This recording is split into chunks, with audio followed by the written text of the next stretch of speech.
About a little music theory, try to get people to wrap their brains about how something that seems so impossible to do is actually quite fun.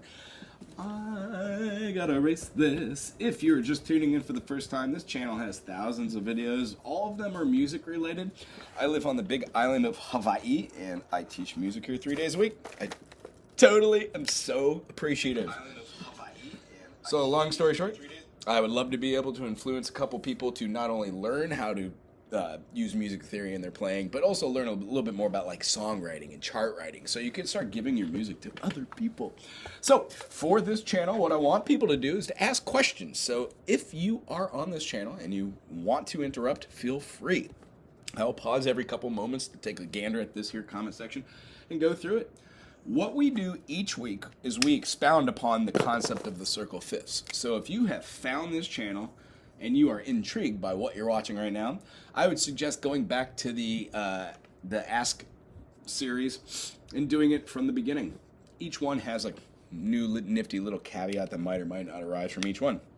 So here's the first section. We're going to say how many sharps and flats are in the key of C. When we're talking about sharps and flats, we're talking about reading music, and we're talking about the relativity of note names that lie within a collection of notes. Originally, tetrachords were used. We found a center point and started putting like tones together and found that a 7-tone system for the Western ear works quite well.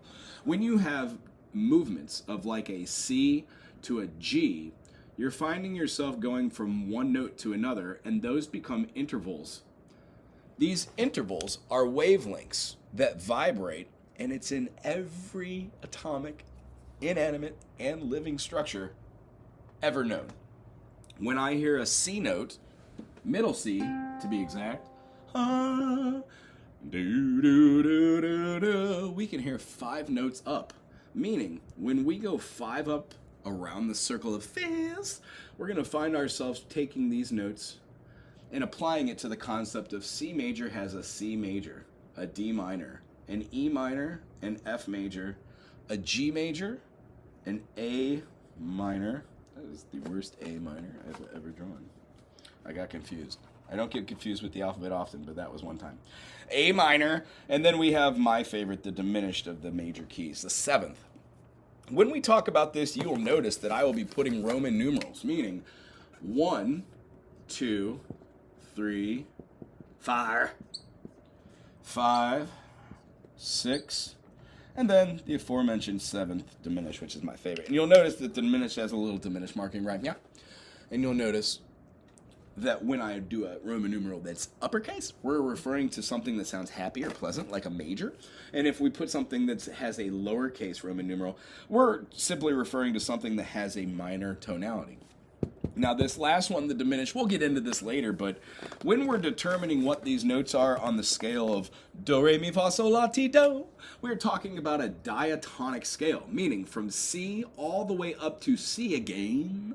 We've got a C, a D, an E, an F, a G, an A, a B, and then the aforementioned C. That is what we call a P8. It's a perfect union, just like our perfect union of the 5th. And then the other one would be the perfect 4th. Now, we will talk about these probably in one of these Q&As. We did a little bit of it last session, so if you wanted to see the episode 9. As far as these go, what we're trying to see is that in between all these different notes, we do have altered notes, or diminished notes, or augmented notes. And don't be scared. That just means that we're talking about the note that's in betwixt. When you take an accidental, which you can have your choice of natural, which is what all these already are, so I'm just going to put nat for naturals. When we put a hashtag right here, for all you young pups out there in TV land, this pound sign represents a sharp.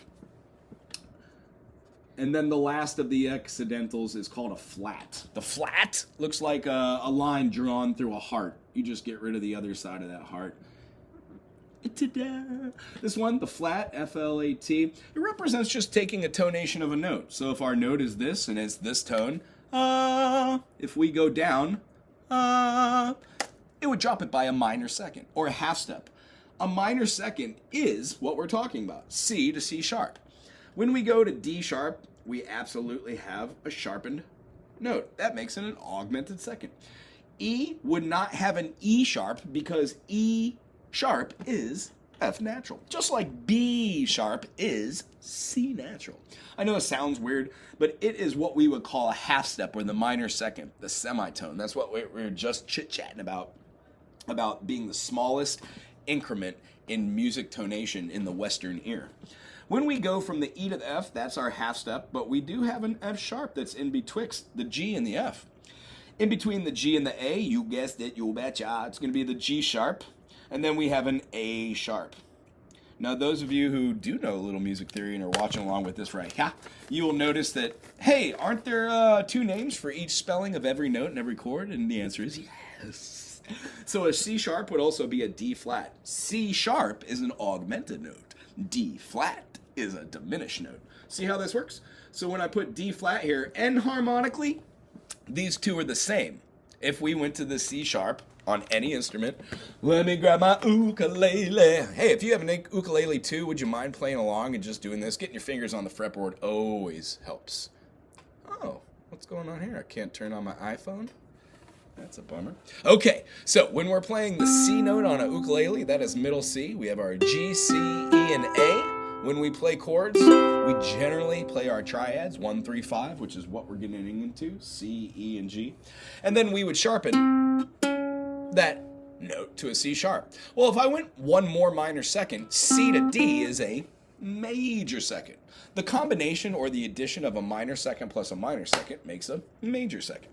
So if we were go from the D downwards, we would be diminishing that tonal value by a minor second, making it a D flat. That's an example of how both of those notes are exactly the same thing. One is charismatically called a diminished, one is charismatically called an augmented. So if we go through the whole process of seeing these, a D sharp would be E flat. As we aforementioned, an F flat would be an E natural. Our G flat and our F sharp are going to be the same. Our A flat and our G sharp are going to be the same. And then our B flat and our A sharp are going to be the same. And you guessed it, you betcha. If you did a C flat, that would be a B natural. Now, many of my students have asked this, why don't I write the C here? It's because I don't want to write too many things. A diatonic scale is a collection of 7 tones. It's not a collection of 8 tones, as the 1 is repeated as the 8. We will talk about how to do chord construction and have done a little bit of that. If I remember correctly, it was in number 4 that we talked about how to build triads and then see what a 6 chord is, a 7 chord is. And then anytime you go past this 8th note, the perfect octave, that you start adding them as a 9, 11, a 13. You could have a flat 9, you could have a sharp 9. It's real jazzy, super fun. All right, so continuing with the circle of fifths, if we have our notation that's going to be drawing out our 1, 2, 3, 4, 5, the first sharp that accumulates overall and keeps adding to them would be the sharp of F sharp. There's really no great way to understand this or remember this besides just remembering the first sharp of which is F sharp. What I like to do is I just put the first flat. G as the first sharp, it has 1 sharp. That sharp is F sharp. When we put this F over here, I know that it's not my F sharp because going around the circle of fifths, do it with me now. C to G. Diatonically, we always start on the note. Chromatically, which is all 12 notes, 1, 2, 3, 4, 5, 6, 7, 8, 9, 10, 11, 12. We don't start on the C when we're trying to find interval position. So if I were to say, how many minor seconds, M2s, equals a P5? We would need to go all the way from C to G, just like we did with our example. So what I want to do is do this same thing through the eyes of either F major, that has 1 flat, that flat is B flat, or do it through the eyes of G major, which has 1 sharp. Pick. If anybody's on there, you want to pick? If nobody's on here, no worries. We could have, I'll pick it. We're going to do G. So I'm going to erase C major, but the notation of what the intervals still remains the same. We still have our 1, 2, 3, 4, 5, 6, and then our 7. So the 1 in the case of G is going to be the G. The 2 in the case of G is going to be the A minor, which was also an A minor in the key of C. When we get to our third, we don't have a B diminished now. We have a B minor as the minor third. Our major fourth happens to be the same C that we played in our first key, C major. When we go to our fifth, we'll notice that C major had a minor second called the D minor. Its construction was a D, F, and an A. But as we aforementioned here, we have one sharp in the key of G. So when we read our treble clef or our bass clef, this is the treble clef in this concern, we know that every single one of these notes that fall on the F line or the F space or down here underneath or above our ledger lines, that it's going to need to have an F sharp. So when I write these out, as you can see, I'm doing my lowercase letters in the minors, uppercase letters in the majors. And then when I'm going to this last one, I just put it however, sharp or flat. But the one thing I do is I put that little diminished sign in there, meaning I know the F sharp's the special character. Notice how the note right before our resolution, do, re, mi, fa, sol, la, ti, do, is the sharp that's added. So when we go to our next key, follow along, C goes to G, C, D, E, F, G, starting on the first note of the scale because it's diatonic. When we go to the G, G, A, B, C, D. Well, that's 5 notes away. That's going to be our next note. D has 2 sharps. One of those sharps is F sharp. The next sharp is going to be C sharp. And the reason why I know is because C sharp is 5 notes from C. C, D, E, F, G. C, D, E, F, G.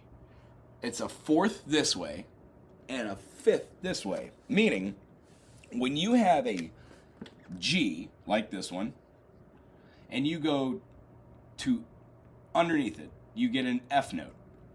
It has the F in the key signature. So for us to go to this P8 or the octave, we would have to go up a series of intervals. Well, what I was just posing was this. Chromatically, if I were to see that there is a G sharp and an A flat in between these two, I would start on that and go 1, 2, 3, 4, 5, 6, 7.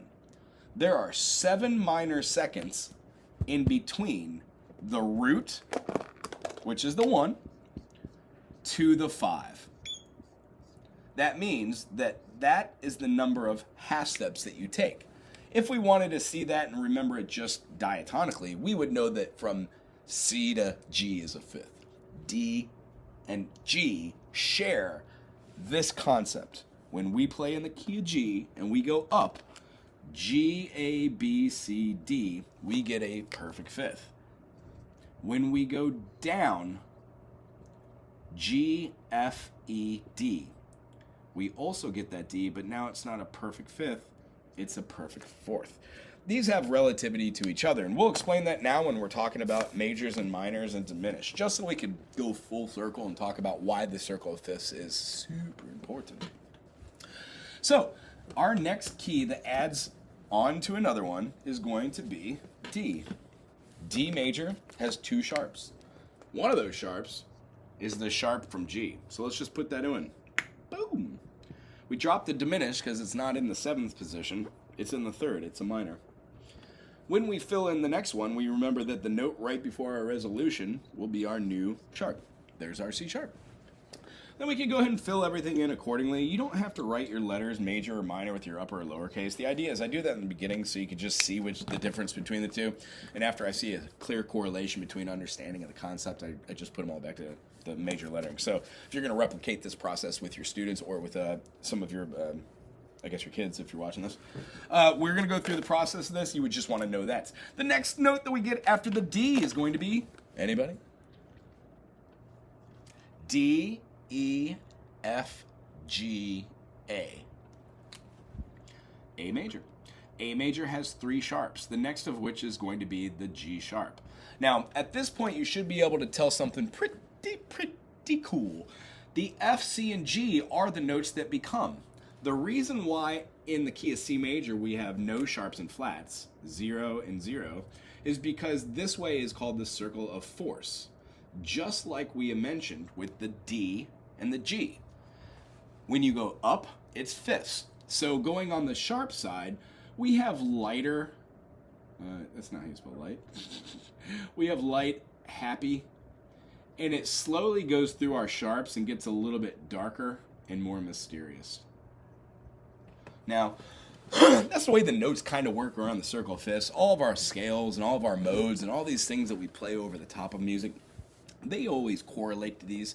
They don't show mood, but when used in congruence with other things, they do show a particular type of feeling. And that feeling can't be construed as mood, but the mood is generally derived from the chord's position within its own 7 or 12 diatonic or chromatic structure. So when going along this, we're just going to wrap in these. There are a couple things that we talked about, and I just want to make sure that they're clear as day. The 1, the 3, and the 5 are stable chords, meaning the E wants to be the D very badly. If you hear an E note and then you hear a D note, you're essentially hearing two notes that are right next to each other. If D major, E minor, F sharp minor, G major, A major, B minor, C sharp diminished, and D were played in order, those are just 7 series of tones that we play. The really fun thing is putting them out of order, like F sharp minor, E minor, D. Did you feel the sense of resolution that happened when we went to the 1 chord? The concentration that we have in this manner means that we're looking to hear the notes that make the most sense. And in the key of D, the most stable notes are the D, the F sharp, and the A. Actually, each one of these has a position along those lines, and we'll explain those in another video because that's a little bit more to understand. Cool, let's do it again, but this time let's continue all the sharps, and then let's show it through the eyes of the flats, and then we'll move on. There's no rhyme or reason to the colors I'm using. I'm just randomly drawing colors from the box. Yeah. C to G, 5. G to D, 5. D to A, 5. A to E, 5. The next note that we put on is going to be the note right before E. A, B, C, D, E. D, E. What's in between E and D? Well, sorry, let me say that again the other way. D and E. Well, D sharp or E flat. Next, when we go 5 notes, we get a B. B adds on the note right before it, so we would have an A sharp. When we go 5 notes away, we will notice we have an F sharp. Now, here's what gets interesting. B, C, D, E, F. Along the idea of trying to figure out what your key is for the circle of fifths, if you were to put an F natural here and an F natural here, you would be disturbing the balance of what this is, because an F natural is not 7 minor seconds, as we aforementioned. 1, 2, 3, 4, 5, 6, 7. It's 6 of them. If we count from our B and go to our B sharp, which is a C, that's 2. If we go from our, I'm sorry, we can't count that first one, it's chromatic, so we would have 1 with our C. The next one we would go to would be our C sharp, D, D sharp, E, and then F. That's why F isn't the next one in the circle of fifths. That would be a dissonance, not a consonant. And what we're looking for are songs that have stable foundations, the consonants. Our dissonants in the chromatic scale are all the notes that are in between all the 7 notes. Those are going to be our diminished or our augmented notes. Cool. So now that we've gone through the idea of how to get around our circle of fifths, the only thing we need to really say now is that the circle of fifths can be drawn in a couple different ways. I'll show you what I mean, and I'll put it out here in green. The next one that we get to is going to be the C sharp, because the note that came right before F was E. Well, an E sharp is an F, as we aforementioned. So when we have F sharp, G sharp, A sharp, B, C sharp, D sharp, E sharp, and F sharp, our E sharp essentially is an F note. And our B note, which was the natural, those are the 2 white keys on the piano when you're playing your F sharp. C sharp, of course, what's the note right before that? B, but we have to have a B sharp because the B sharp is the C. That's why these 2 keys are kind of funky, and I would suggest if you're not familiar with them, just start hanging out in chords, transposing different songs you have to these chords. Speaking of transposition, that's the whole reason for the circle of fifths, to know tonality and chord placement. So you could take a song like Louie Louie, la la la, la la la la la la la, and move it, shift it, la la la, la la la la la la la la la la la la la la la la. The concept just allows you to play the same thing in a different key. It changes for the vocals or for the instrumentation you have with you. You know? All right. So now we're going to be doing the flat. So let's do F just to show what it looks like. Same thing here. We would put F up top. Proud meow. And we have a G minor, A minor. We have a B flat because it's our first flat. C, D minor, and then E diminished. Along this line, when we play these chords on any instrument, what we would do is we'd be playing through our tonic. We would move from our tonic to our subtonic. Our subtonic goes to what decides the major or minor. It's called the mediant. Mediant. I can't spell. Mediant. And then the next one is called the subdominant because right next to it is our dominant. I'm going to explain what all these mean for you theory heads out there. The next one is called the submedian. This one has a wonderful explanation. We're going to get into that very, very briefly in a second. And then this one, as I said, was my favorite, the lending or the leading tone. T-do. It's the one that makes it feel like it's about to resolve super quick. There are other ways to feel this. So if you are playing piano or you are playing any polyphonic instrument where you have multiple tones, like something like... not talking about overtones for like a saxophone or something, but like the idea of just playing one note opposed to being able to play harmonies. When you play two notes, like the F and the A, they have a union from their wavelengths, where when one wavelength that vibrates hits a peak and goes up and then a trough, meaning the peak is at the top of the wave, the trough is at the bottom. Where those two wavelengths correlate or hit each other, that really gives the concept of where we're going to be finding those notes making those vibrations, which are either pleasing as a consonant or very kind of disruptive, building tension. Yeah, they're called dissonances. So going through here, we're going to see ourselves moving through G, A, B, C, D, E, and F. But our B, if we don't vocalize it as a B flat and utilize that flatting of that B note, we're left with something that is different than just our natural do, re, mi, fa, sol, la, ti, do. In fact, when we do this, we would be talking about sharpening that 4 because it's a flat right now. What this does is when you alter a note in any diatonic scale, which is Ionian, major, do, re, mi, fa, sol, la, ti, do, you're changing one of the notes. If we had, let me hear a F note. Let's see if I can get this. Do, F, G, A, B flat, C, D, E, F, F, G, A, B. Hear how it raised that tone a half step? F, G, A, B, C, D, E, F. That mode is called Lydian. That mode is used over a lot of movie scores, a lot of television.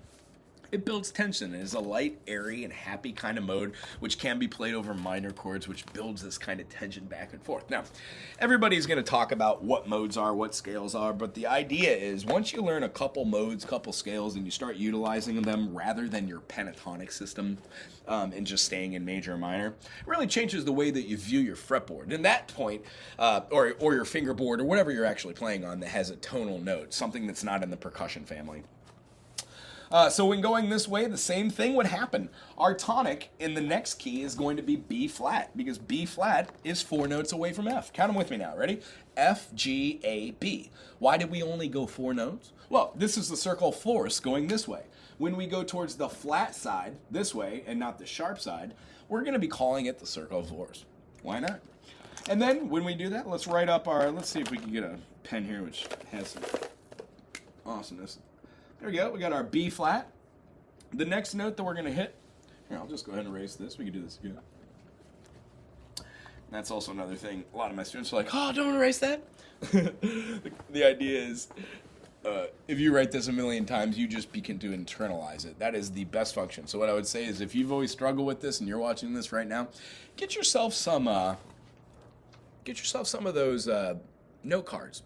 See if you could use the note cards and then play with those and write the same stuff on here while you're just playing your instrument. Put them in front of you, and eventually triads will start making sense. That when you're playing the D major, that super little triangle on most instruments, or a G major on the ook or something like that, all the notes are relatively the same. You'll start seeing that when you start making on fretted instruments or even on fingerboard instruments, putting those down generally will make a 1 and a 3, a major, and then the root, and then the median.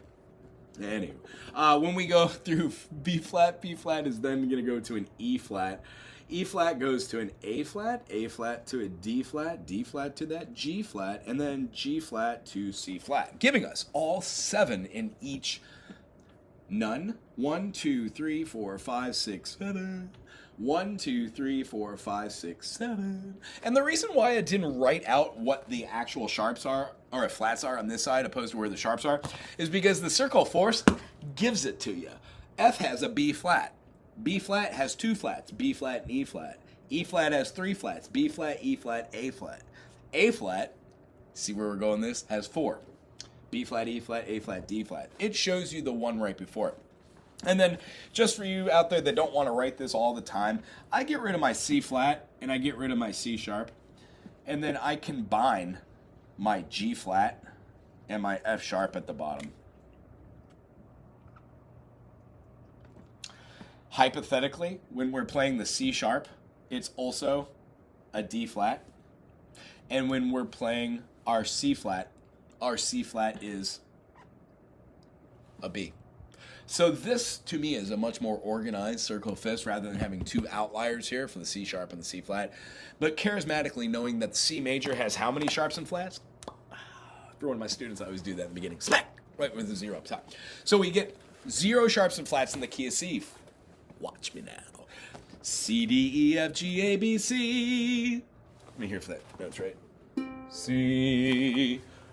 A little too low for today. C, D, E, F, G, A, B, C, C, D, E, F, G, G, G, A, B, C, D, E, F sharp, G, G, D, E, F, no, G, G, A, B, C, D, D, D, E, F sharp, G, A, B, C sharp, D.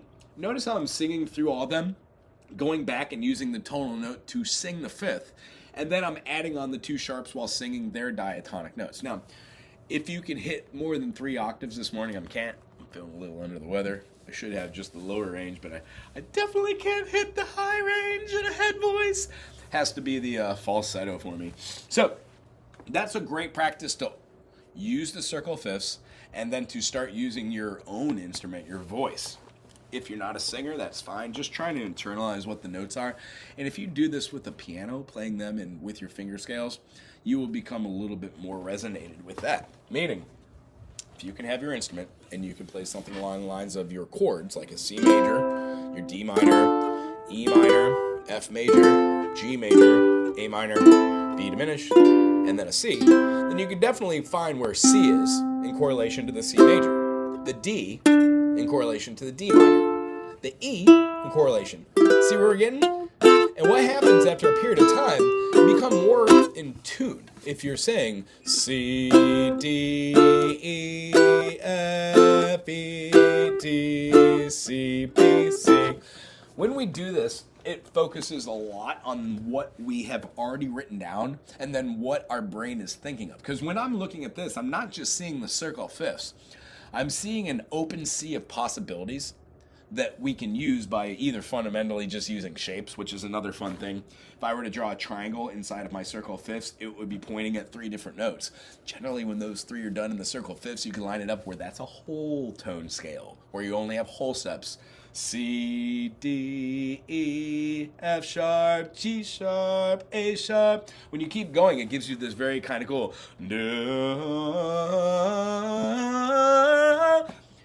On to the next concept. We were talking about this and how to pick this out and what is this used for. If you're already following this and you're already, 20 minutes into the video, something like that. If you've already gotten this information thus far and you want to click on this right here, this is how we use it just to define what notes are in a song or a chord. Or if you're writing music, then you're going to be using this to like make up your own melodies, your cadences, your progressions. Awesome possumness. Let's pick a fun, weird key. Let's pick, how about B flat major? So B flat major has 2 sharps. B flat is one of them, and then E flat is the next. And I know everyone's going to hate this. Ba-do, ba-do-do-da-do. Ba-do-da-da-do. Ya-da-da-da-da-da-da-da-do. So in every 7 diatonic key, there are 3 majors. They are the 1. They are the 4. B flat, C, D, E flat, F. The 3 I can't spell today. The 3 majors in the key of B flat are B flat, E flat, and F. I'll show you something really cool with the circle fifths that you could either draw and shift your mechanism. You could draw a little platelet to put over the top to slide, which will just show you like a little tool, which is what this is. The circle fifths is just a tool for you to be able to utilize.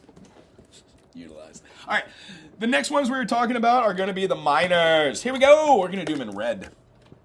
The minor second, the minor third, the minor sixth. Now, there's a special place in my heart for the minor sixth because all the notes that are in the B flat, the key signature of B flat, representing 2 flats, are also in the key signature of our minor sixth. So, if we follow along, we have our notation. B begates to C, C begates to D, goes to our 4th, the E flat, to our F. Then we have our G. The next note I'm going to do in a different color because I'm crazy fun. 1, 2, 3, do. This one's going to be our next letter, B, C, D, E, F, G, A. So this one, I got to put my little diminish here, and what we're simply saying is this. We're going to talk about chord construction for the key of B flat. Am I drawing at an angle? Looks like I'm slooping. I used to have a teacher in math class, Trig, Mr. Linson. Wonderful dude. He's probably not with the world anymore. He used to write at an angle. So, if you ever went by his classes, everybody sitting in the class would be like this. It's just the funniest thing. Anywho, memories. All right, so a major chord. A major chord's composition is a composition of a 1, a 3, and a 5. Well, how many notes are there? There's 7. Our first note is a 1, so that's going to be our B flat. Our third note is going to be the D. And then when we skip the E, our 4, and go to the 5, we get an F. Now, case in point. In the key of C major, we had a B, D, F.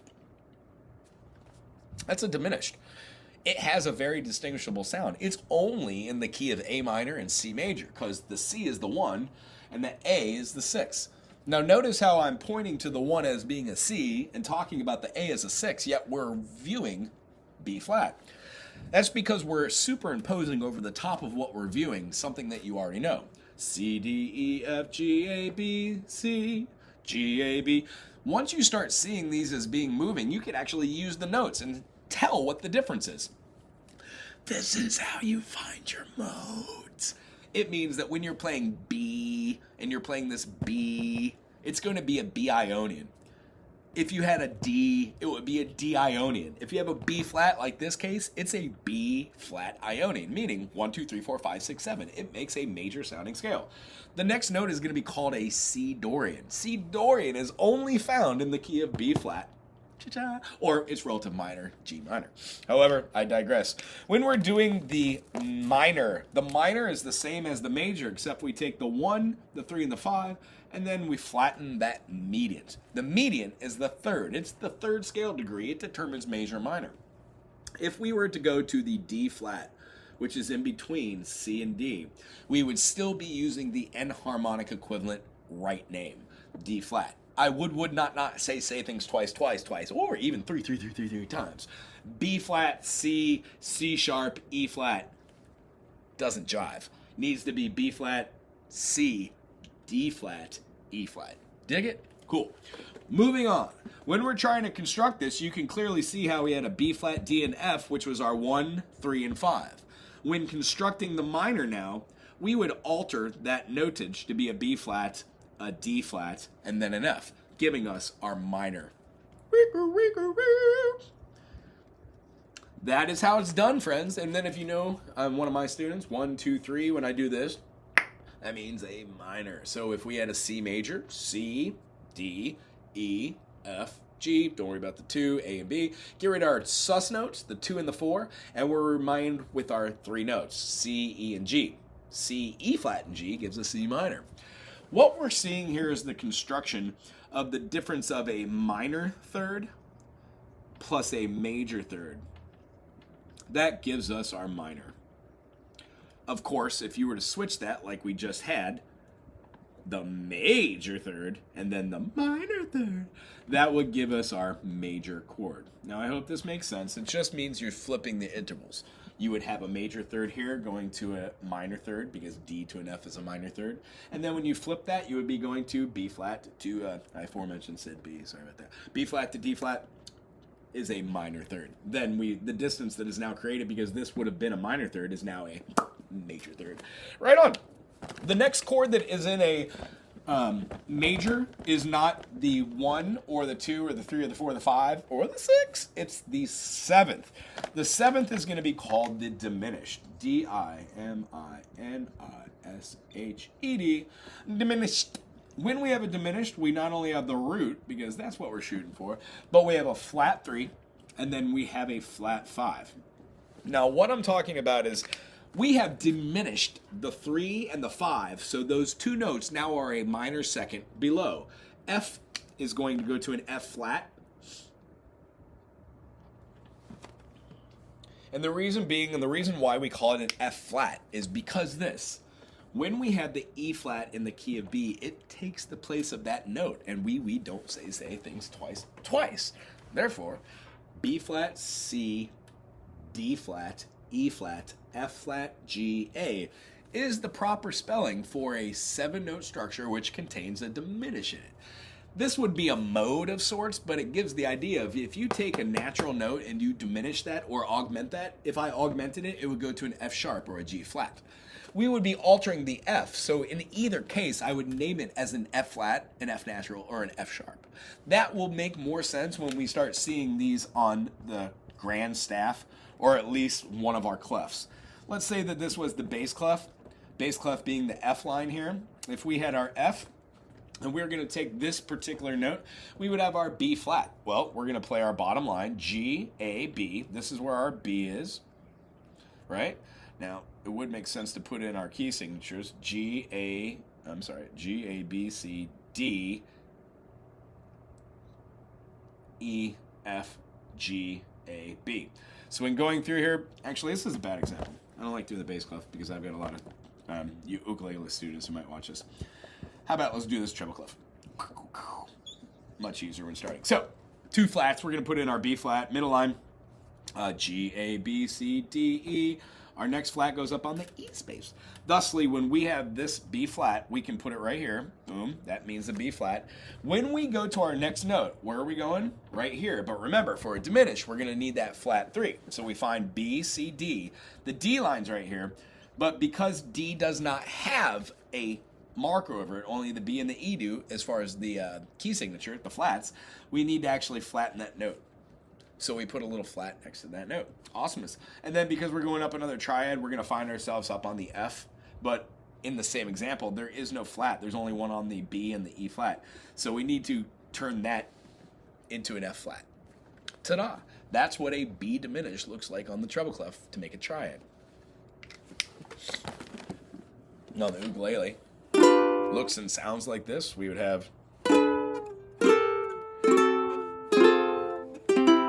and an open G, C, E, and A, we would have a B, F, D, and a G. Looking pretty good. Oh, you know what? That's a B diminished. Sorry about that. So here's a great way to explain it. If this was a B diminished right here, and we're looking to see a B major on the ukulele, how would we find out that this is our B flat right here? Well, we're not moving our B flats, either of these notes, but inside of our chord structure, these two notes need to be flattened. So when we do that, that B major, when holding these two notes, moving these down, becomes this. Yeah, it's great little sounding, isn't it? And those are our landing and leading tones. So I know that this is a long-winded explanation. The only other 2 chords that aren't in here in the diatonic or chromatic fashion are the augmented and then the half diminished. Our full diminished, half diminished kind of revolve around the same. All we're doing when we're playing diminished is we're stacking thirds. So in quick review, major seconds plus a major second equals, minor second plus a minor second equals a major second. When we have constructions of these notes, a major third which is a combination of the minor seconds and the major seconds. A major third plus a minor third equals a major chord. When we have a minor third, and we just flip those, plus a major third, we get a minor chord. When we play a diminished, we have a minor third plus a minor third. That equals a diminished. And then the one that's not located inside of here, which does a lot of the same things a diminished chord does, or a 5 dominant, we'll get to that expression later, is called an augmented, AUG for short. And then that is going to be the construction of all major thirds. So we'd have a major third plus a major third, thusly giving you that sharpened 5 or the augmented 5th. Because our first interval between any notes, that's a major third anyways. If we did another major third, because a major third plus a minor third is a major triad, sharpening that to the F sharp would give us our aug. Cool. That, in a nutshell, is how we utilize the circle of fifths. Hey, Michael, how you doing? Love the dangling. Oh, yeah, I didn't notice it until a second ago.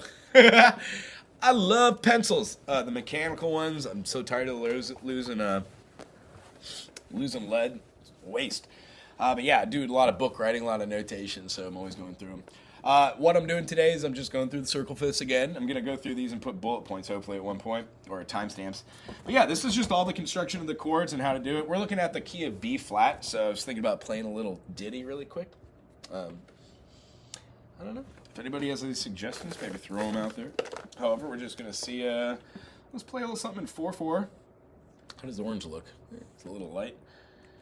A little something in 4/4. And how about we do...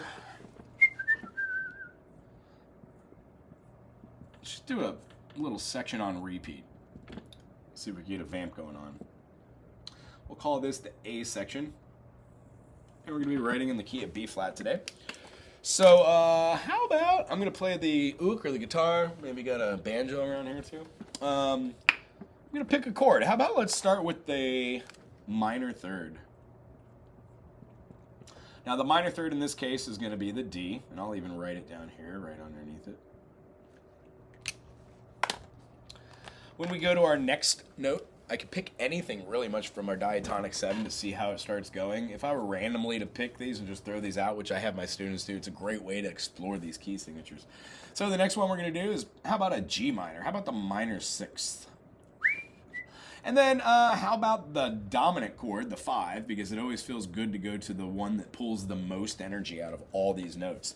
Remember, the 1, the 3, and the 5 are stable notes. However, the chord that is built off of the 5, the F major, F, A, and C, that pulls the tension of every other note. It has dominance, which is why the 5th in every diatonic chord is called the dominant.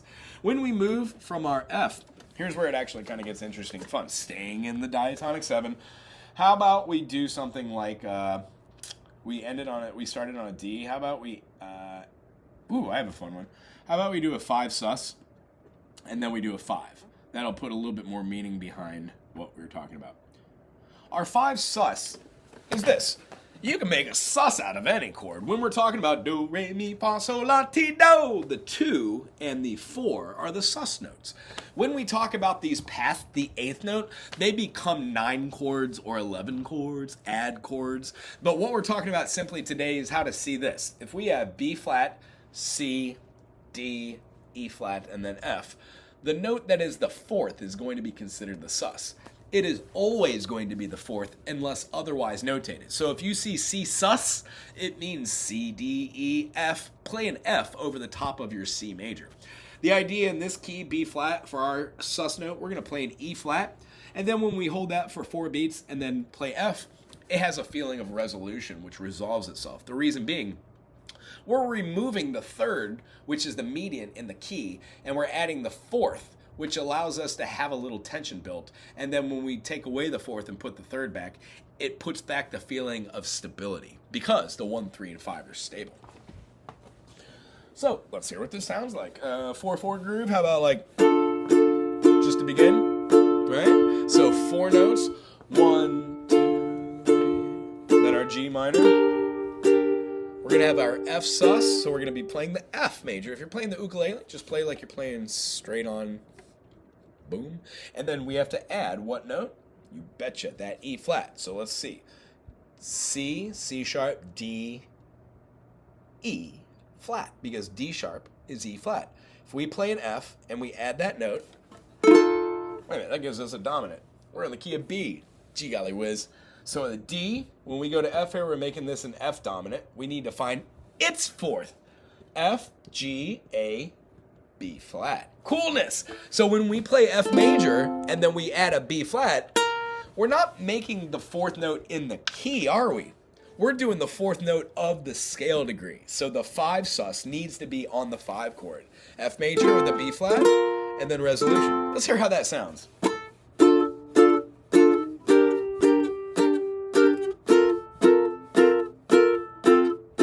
Oh, I like that.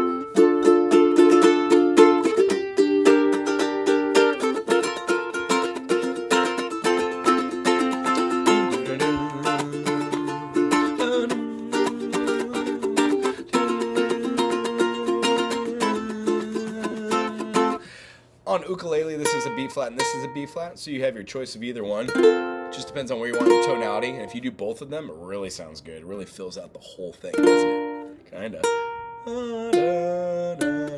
Coolness.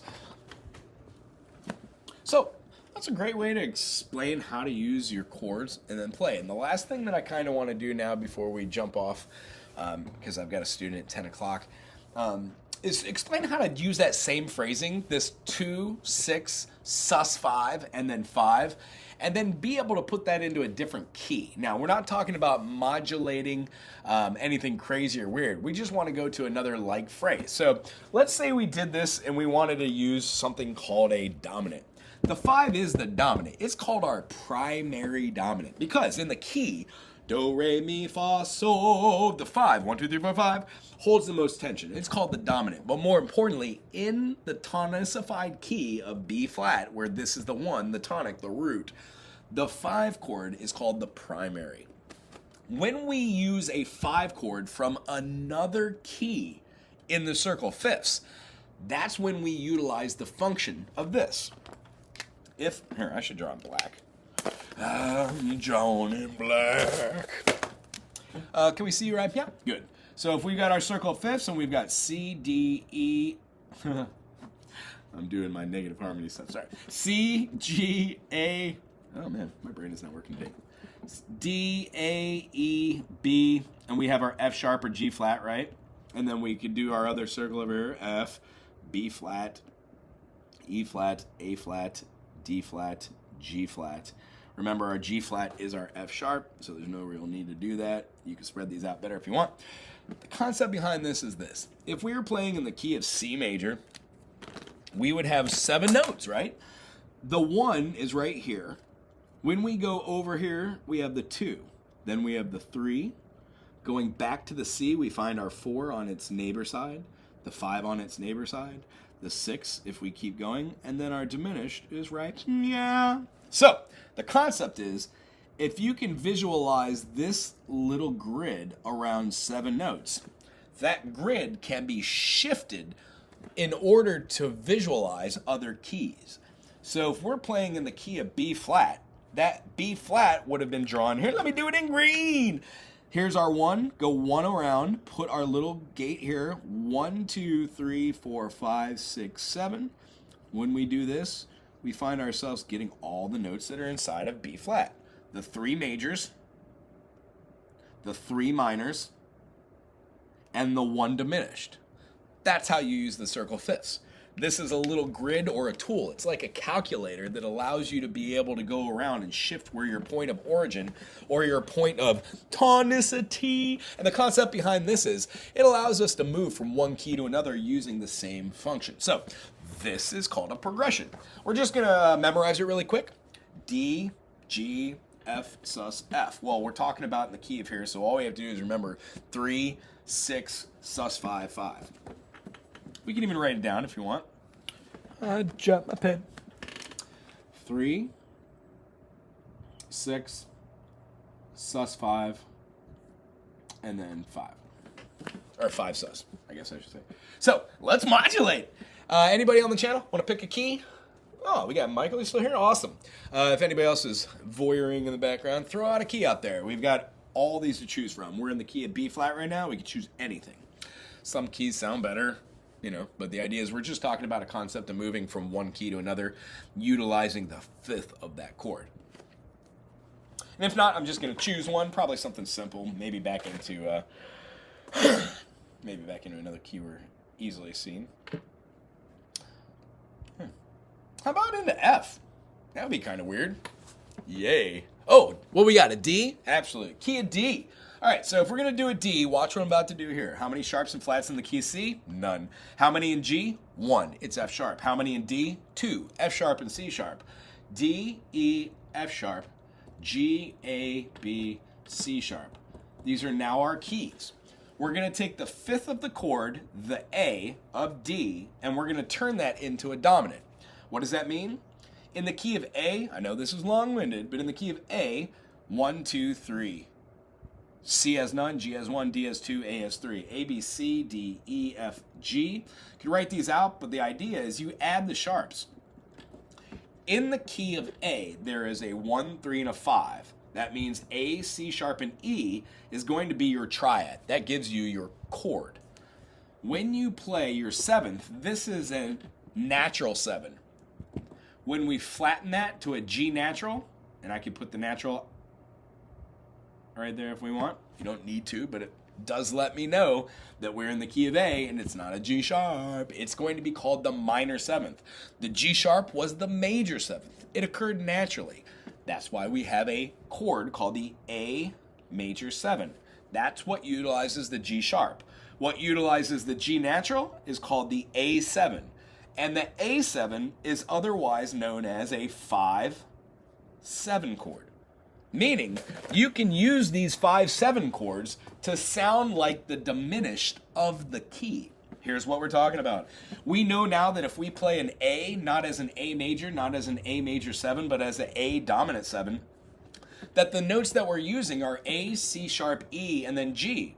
Well, look at that. We're quite literally using one of the notes that's inside of the key signature. Meaning, if we were to just look at the C sharp diminished and build its triad, we would have a C sharp, an E, and a G. Meaning, when you take a 5 chord and make it into a 5 dominant, that triad and the diminished share 2 notes in union. You only now have a root and then that 7th tone. Ta-da! That's why we can use a dominant chord from one key to put it directly before any other key and make a smoother transition.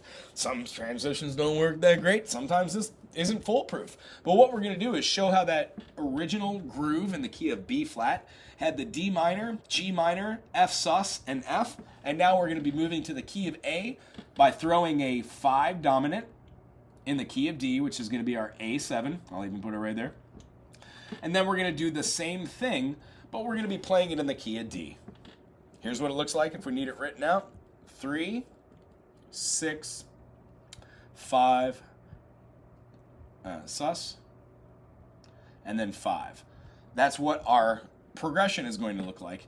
And then when we get done playing this after 2 times, the last time that we go here, we're not going to play just the 5. We're going to play the 5 as a 5 dominant in the key of D, which is the A7. Then we're going to be playing the same key progression in the key of D, which would give us D, D7. Our 3 majors are G, D, and A. Our 3 minors are E, B, and F sharp. And then our diminished in the key of D is going to be that C sharp, because our C sharp is right here with our D flat. Ta-da! Or you could just put it on the side. That's why when writing the circle of fifths, it makes more sense to put in there. So if you're following me thus far, let's put it down and see if we could all play along. If you have your instrument and you're playing along, oh no! If you're playing your instrument, please play along with us. Have some fun. Next week, I'm not going to kick over my marker basket. So we've got a B flat. We're going to be playing our first chord, which is a D minor. So very slowly. D minor, G minor. We have our F sus to our F.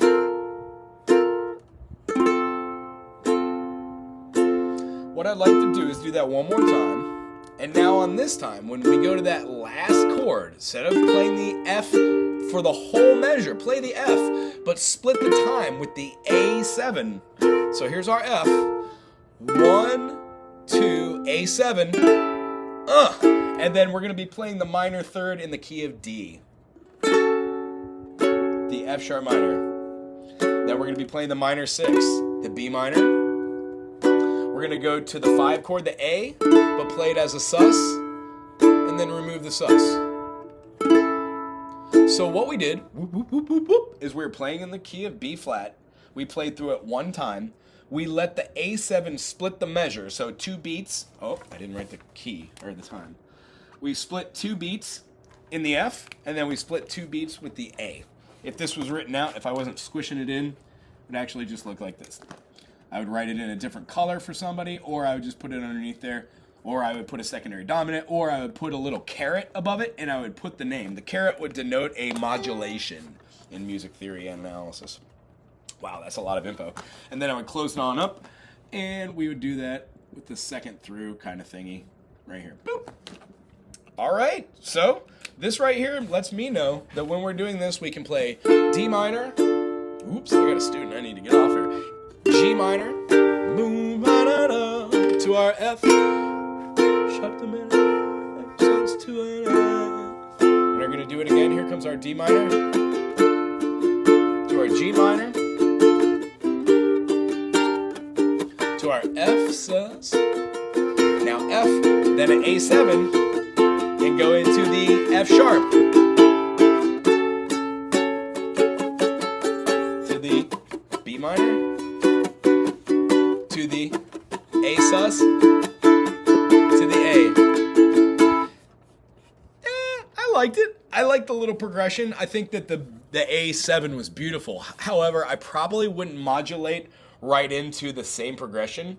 I would probably even modulate with that A7 and throw like a D major or a D minor. They all really work good. You can really modulate from the dominant 7 to any note that's inside of the diatonic structure, but what you'll find is some triads that we use when we modulate using a secondary dominant actually sound a little bit funky. Some sound really cool and fun. Well done, Wago. Oh, right on. Thank you very much. I hope the concept of secondary dominance is understood. We're not really doing anything out the box. What we're just using is the 5th of the chord to kind of sound like the 7th of the chord. The 7th of the chord, when you play it in its true state just by itself, on certain instruments, it sounds just like it builds way too much tension, like it has way too much gravitas. But the idea is we're using the concept of wanting it to shift to other notes which have a tonal foundation. Those generally are in another key because you're using something which switches outside of what we're used to hearing. Right on. Are there any undying questions about what we just did here? Or I think the most important part for somebody who's not used to using the circle of fifths is just drawing it out and then using this mechanism of being able to draw 7 notes out. So we've got C, F, and G are our majors in the key of C. The next 3 are our minors, and then we have a diminished. That little function really helped me when I was doing songwriting. And in the description, I will put the program that I use on my iPhone just so I can hear notes when I'm riding in the car or something and I'm thinking of a melody. I go to a little circle fifths and I hit it and I'm like, oh, da, da, da. So it centers me in my chord. Then I'm able to try out a little chord progression, notate it in my own brain. Sometimes I record it and then I'll go back and write a song if I don't have time then. Cool. Anywho, well, thank you very much for being here today. Everybody, if you're watching it now, I really appreciate you tuning in very much. Michael, thanks for being here again, brother. I will put a link to your community page, and hopefully we'll drive some traffic for your amazing shows. We added in Wednesday and doing the Sunday morning show as always. Anywho, thank you very much. If you're looking for lessons, my name is Wago Howard. I'm in Hilo, Hawaii. We do FaceTime and Zoom. BigIslandTinyFootprint.com is where you can sign up for lessons if you want. Anywho, aloha. Have a great day.